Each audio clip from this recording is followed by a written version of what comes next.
And welcome back, Children of the Night. Today, we've got another contemporary review for you. We're going to go see Return to Silent Hill. I keep wanting to say Silent Hill Revelations, but that was the fucking 2008 piece of shit that came out.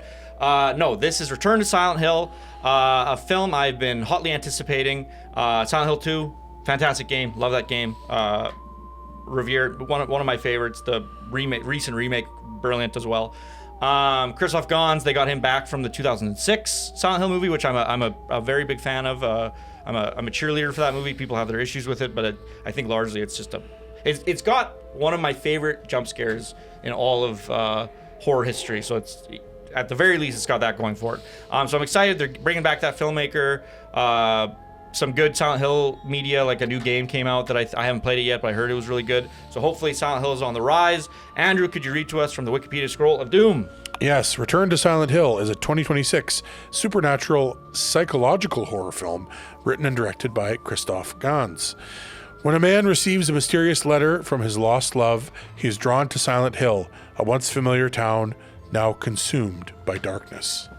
Big thing here, because like what they've decided to do, at least from what I can gather from the advertisements and stuff, is they're trying to adapt Silent Hill 2 directly, which is something the 06 film, chief complaint people had about it was that it feels kind of like a mishmash of a bunch of Silent Hill put into one thing. Okay. And it's more of like and I think it's good because I think it's like a sort of overview of the franchise. It's like a nice, it's you know how they used to call things the movie or whatever? That's what 06 feels like. It feels like Silent Hill, the movie. Like this is you're going to get. Like we're going to play all these games and then try to come up with our best estimation of all these things in a wait. Yeah. How do we mix these things into a cohesive whole? And in my opinion, a lot of people disagree. I think they did a really good job with the 2006 movie.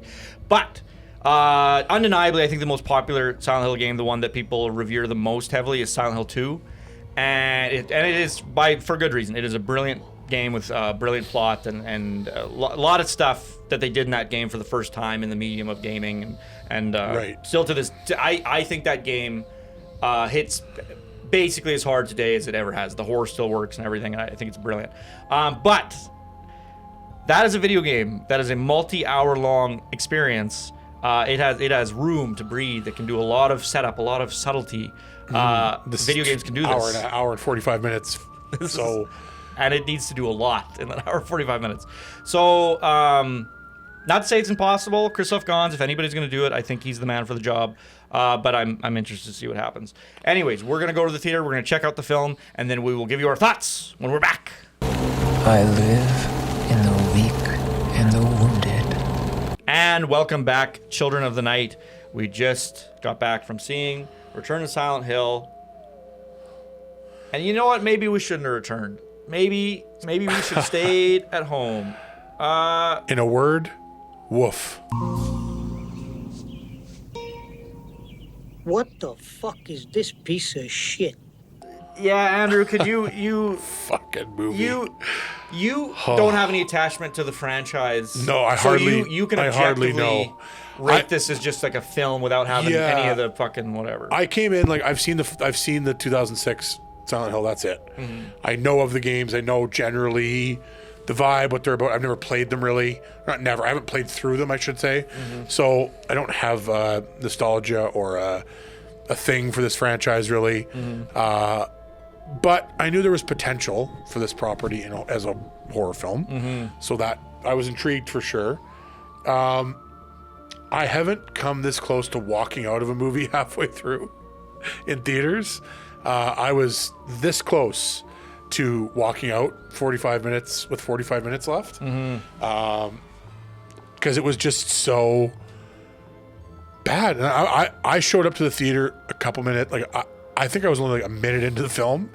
And so for the entire thing, I'm like, is there something that I needed to know and I missed at the very beginning? Yeah, crucial, yeah. That, because none of it didn't make sense. The narrative didn't really make any sense. Yeah. And then I'm like, partway through, I'm like, okay, maybe that's what, maybe we're just going for this weird dream sequence, and it's going to get way more fucked up and way scarier. Mm-hmm. But then that never happened either. Mm-hmm. And the stuff that was supposed to be creepy and scary was super predictable and super funny. In particular, there's this like creepy little girl character, and she's supposed to be scary, and she pops up over this couch, and she's got fucking wonky eyes. Yeah, And trying to do the it thing, but just failing miserably. Oh, it looked laughably horrible. Also, this guy we were talking before he's European, probably speaks some the filmmaker. Filmmaker, some like Chechen, Russian, I don't know. something. Christoph Gans. Like, what is that? German maybe? Yeah, it could be. That's such a nondescript name. That could be anywhere. If you told me that he wrote the entire script in whatever language and then translated it to English, and then that was the dialogue, I'd be like, oh yeah, that explains a lot. Yeah. Because there were so many lines in this film that were like, it felt like they should have been said with like, hey pussycat, you want to get in my motor car? Yeah. But without the European accent. So it's like, it right away you're taken out of it, and I can't even comment on the acting because the dialogue was so fucking bad. Yeah. I don't even know if the acting was good or bad because I couldn't get into the performances because they. You gotta think they tried. They tried their best. Like you gotta hope that they tried. Yeah. So I just a fucking dumpster fire. Like, and I can see if you're a fan of those games and that property, how much more that would hurt because there's potential here with this source material. Yeah. That was just squandered. It feels like. Yeah, it's rough because like I think video games, like we all know, they have a really tough time transitioning from game to screen. And recently we've been fortunate because we've gotten some good adaptations. Like Fallout's a great one. Castlevania to me is like a fucking 10 out of 10 like masterpiece of an adaptation. So we have some examples today, but it's like it wasn't always that way. I feel like there was none. Like for a long time there was no video game based movie that was actually worth anything. Like some people would say like, oh, I enjoyed Mortal Kombat, or like I really enjoyed 2006 Silent Hill, but that movie, it was very divisive. Like even that, like I enjoyed it, but a lot of people really didn't like it. So there was no adaptation of a video game that was like everybody is on the same page. We all think this is great. Like, do you remember the fucking Doom movie? Oh yeah, how, like, terrible, awful that was. Terrible film. Yeah, it's like why even bother? Like that's the thing. We went through that. Because of Fallout and because of Castlevania, it kind of felt like, oh, maybe we're transitioning to this, and like we're gonna get a God of War series. The Last of Us was a good series. Last of Us was awesome. But these are also series versus films. Yes. Oh yeah, 100%, and that might be the key difference maker here. You have hours to. Yeah. If you're gonna, to be fair, if you're gonna do a direct adaptation of a specific video game, condensing a 12-hour experience into an hour you're already starting from behind. Yeah, it feels like that's like why challenge yourself in that way? Why not tell an original story? Like use the video game, but then tell an original story. Like that's the thing. Silent Hill doesn't have to be this game or this game or this game or this game. You could tell an original story within the Silent Hill universe because every game is its own thing. I was gonna say it has its own tropes, its own style, its own whatever. That's the thing. It's like I was speaking. Alex is our friend who's also a big Silent Hill fan, and we were talking about the failure of this movie, and we were like why wouldn't you just tell an original story, keep the vibes, keep the whatever, all the stuff that you love. Like we were talking before in the 28 Years Later review, I talked about DNA. And there are just certain little things that if you maintain them, people are going to be like, yes, this feels like Silent Hill. This feels like whatever. And it doesn't have to be specific plot lines. It doesn't have to be specific characters or whatever. It doesn't have to be that on the nose. It can be, it's a fucking foggy town. There's fucking there's the music and then weird, it's like fucked up creatures, shit happens. I'm in. Like, I don't need that much buy-in. But I should... I remember when the first trailer for this Return to Silent Hill movie came out, and it was a red flag I had back then, and it was very petty though. So I was like, you know what? That's very petty criticism. I shouldn't pay attention to that criticism. But now I'm like, no, fuck that. If you're gonna fuck up a little thing like that, it's indicative of a larger misunderstanding of the property.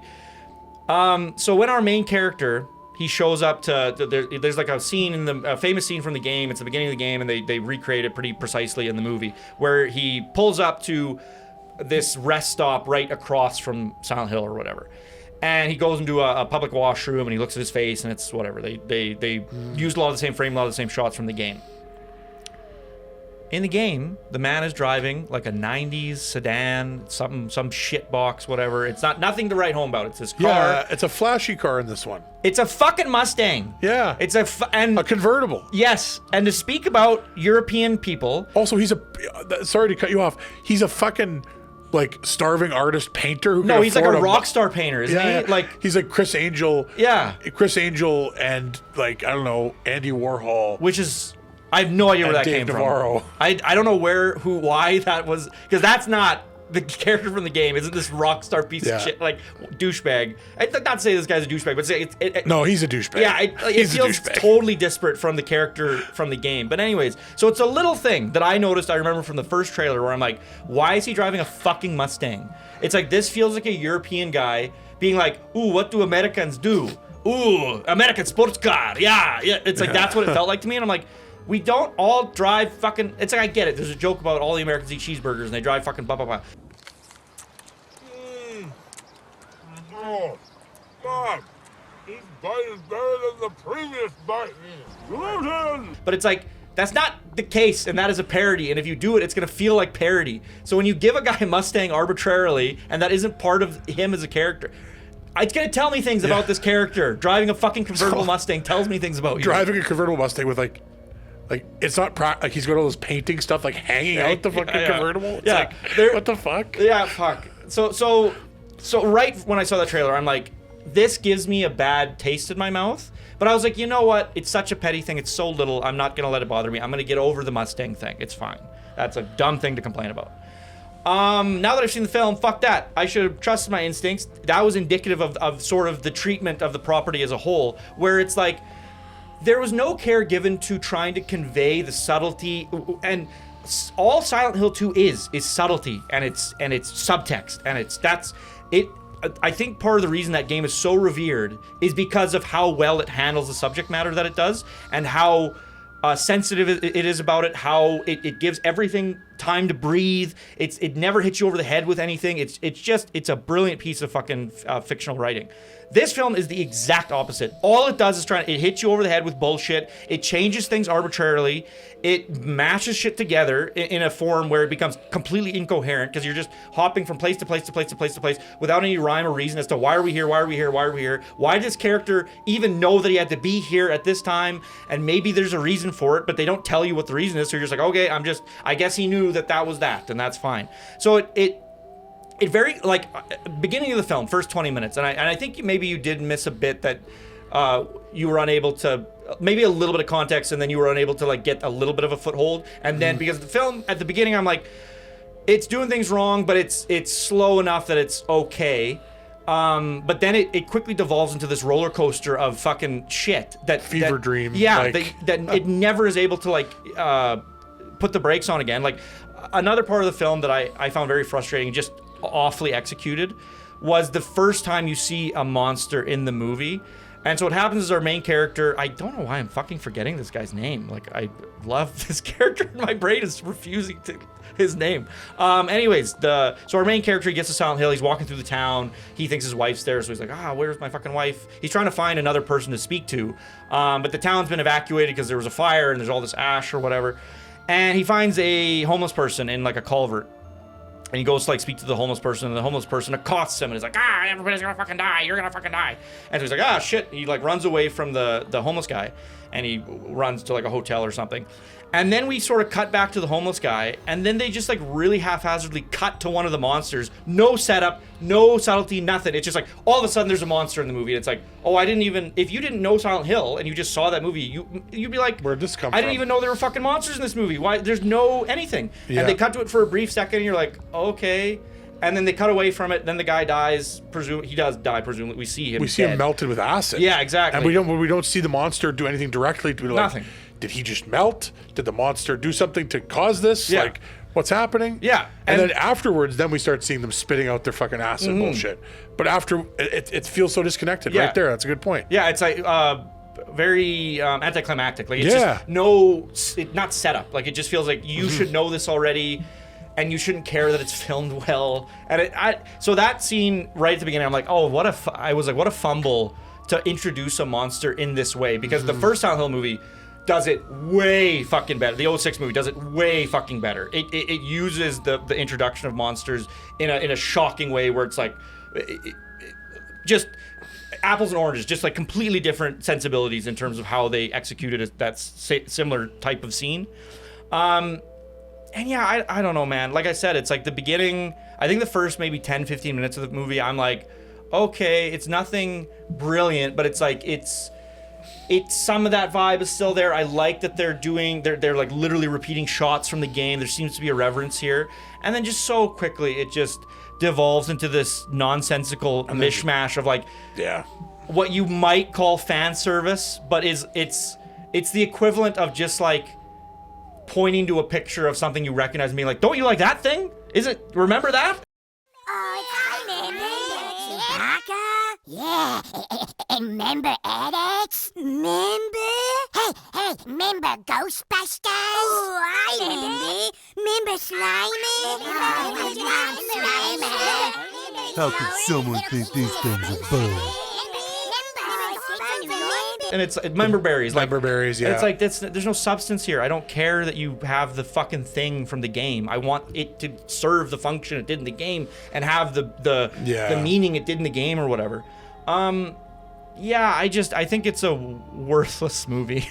I just don't. It's not quite as bad as Downrange, but it's not super far off. Yeah, I'm really trying to think of one thing where I'm like, at least it did this good or competent.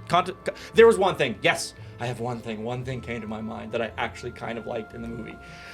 They did a first-person sequence. They had first-person stuff. That was okay. That was the only stuff I was like, I like this because it feels unique. It feels like you could put it into a game or a movie about a game that sort of harkens back to that, and it gives you this sort of, and that they were the only sequences in the movie where I'm like, man, there's real creativity happening here. I feel frantic in these scenes because he's avoiding monsters.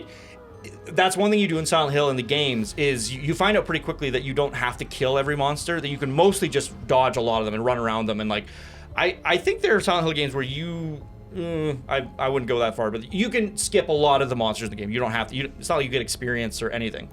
So those sequences in this movie, I'm like, it harkens a little bit to that sensation, which I liked. But if that's the only thing I can pull out of your movie is like, that feels like it had a spark of creativity and nothing else did. No, it was bankrupt in many ways. Yeah, it just sucks because I think you said it before, where you said it's a series that has potential on screen. I think it. Yeah, on paper, it seems like you should be able to make a good movie out of this. Mm-hmm. Like, just based on the content of what is in the games. Mm-hmm. It's like sorry, Andy. Psychological trauma mixed with weird visuals, mixed with tension and horror and creatures. And you should be able to take all these parts and pieces and put them into something that is not only watchable, but like actually intriguing and interesting. And just so far from that. Yeah, and that's the thing is like, I keep saying it. It's like whenever I think about this movie, it just makes me appreciate the 2006 Silent Hill so much more. And I'm like, it feels like all the complaints levied at the 06 Silent Hill get quieter and quieter when you get pieces of filth like this. Yeah. And it's like, this is what could have been. And the 06 one is this beautiful, cohesive piece where it's got its problems, but it's like, it's so much better in every single way than this movie. And it makes me really sad because the problem is like, Konami's going to see the return of this movie. They're going to see the critical reception. They're going to see the financial return from this film. And then they're going to get gun shy about doing another Silent Hill movie or a show. And then it's going to be another fucking 10 years before we see inklings of like another Silent Hill thing. And I think what you said is actually probably exactly right. Like, Silent Hill is a property that needs room to breathe. And unluckily, the only way to do that on screen is through the medium of television. Like, I think it has to be a TV show. Unless you're going to tell an original story and you're really going to go back to whatever. But largely, I think it's a franchise that should probably be done. I mean, look at the success television. of From, and that's in many ways very Silent Hill-esque. Very, yeah. And look at how much anticipation there is for that. Mm-hmm. How much people love it. Mm-hmm. It's critically revered. Mm-hmm. Like, take your notes from that, because I feel like if you just do that in a Silent Hill more in that universe. Because like we've seen on this show, we've reviewed movies that I think I brought up a few times now that I'm like, wow, this feels almost like what a Silent Hill movie should be.